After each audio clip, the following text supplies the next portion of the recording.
రాఘవ చడ్డా గురించి మనం ఈ మధ్య తెలుసుకుంటున్నాం, చెప్పాల్సిన అవసరం లేదు.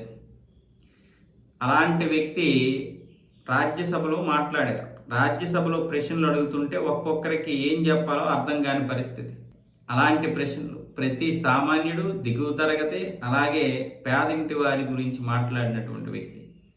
మనం ప్రతిరోజు ప్రతినిత్యం మాట్లాడుకొని లేదా ఫేస్ చేసేటటువంటి సమస్యల గురించి మాట్లాడేటటువంటి వ్యక్తి రాఘవ చద్దా.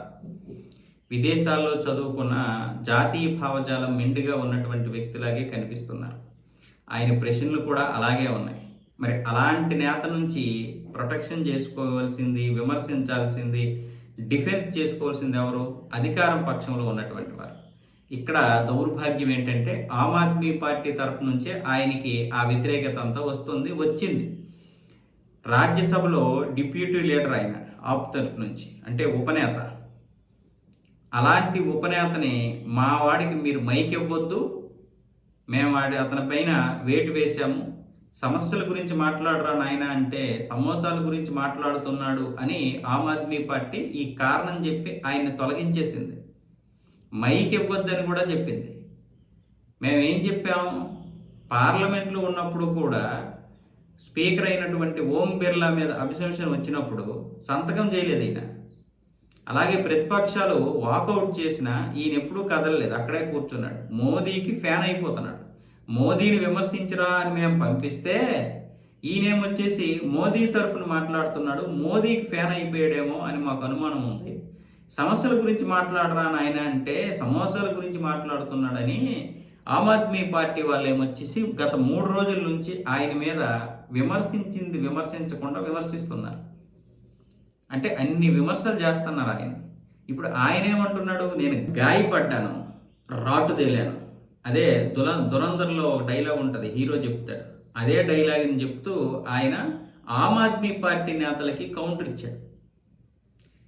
అంటే ఇప్పుడు ఎవరితో పోరాటం చేయాలి? ఇలాంటి ప్రజా సమస్యల్ని లేవనెత్తినటువంటి వ్యక్తి అంటే సొంత పార్టీతోటి చేయాల్సి వస్తుంది.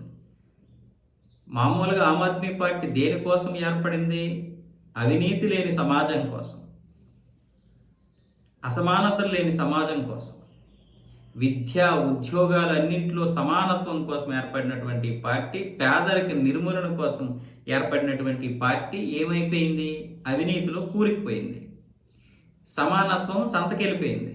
ఇదే కేజ్రీవాల్ని ఒక సామాన్య మనిషి, ఒక కామన్ మ్యాను అని చెప్పి ప్రజలందరూ నెత్తిన పెట్టుకొని, ఢిల్లీ ప్రజలంటే ఎడ్యుకేషన్ పర్సన్స్, మరి అంత ఎడ్యుకేషన్ పర్సన్స్ ఇతన్ని 2 సార్లు నెత్తిన పెట్టుకుంటే ఏం చేశాడు? లెక్కర్ స్కామ్ అంటాడు, రియల్ ఎస్టేట్ స్కామ్ అంటాడు. వీళ్ళ నేతలందరూ కూడా విపరీతంగా స్కాములు చేస్తే వాళ్ళందరికీ సపోర్ట్ చేశాడు. చివరికి ప్రజా సమస్యల గురించి మాట్లాడుతున్నటువంటి సొంత నేత మీదే ఇలాంటి అభండాలు వేశారు. మామూలుగానే ఆమ్ ఆద్మీ పార్టీ జాతీయ పార్టీ అన్నారు.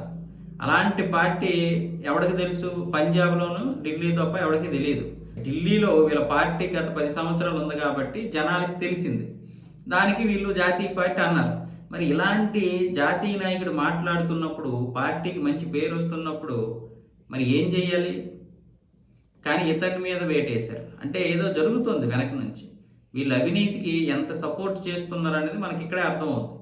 ఇలాంటి వ్యక్తిని మీరు ఎన్నుకున్నారు, చాలా పెద్ద తప్పు చేశారని ఆయన అన్నా హజారే గారే అన్నారు లాస్ట్ టైం ఎలక్షన్లో. దెబ్బకి మనోడికి ఓట్లన్నీ కూడా గల్లంత అయిపోయాయి. ఎందుకంటే దీనికోసం అయితే ఏర్పడ్డాడో దాంట్లో కూరుకుపోయాడు ఆయన.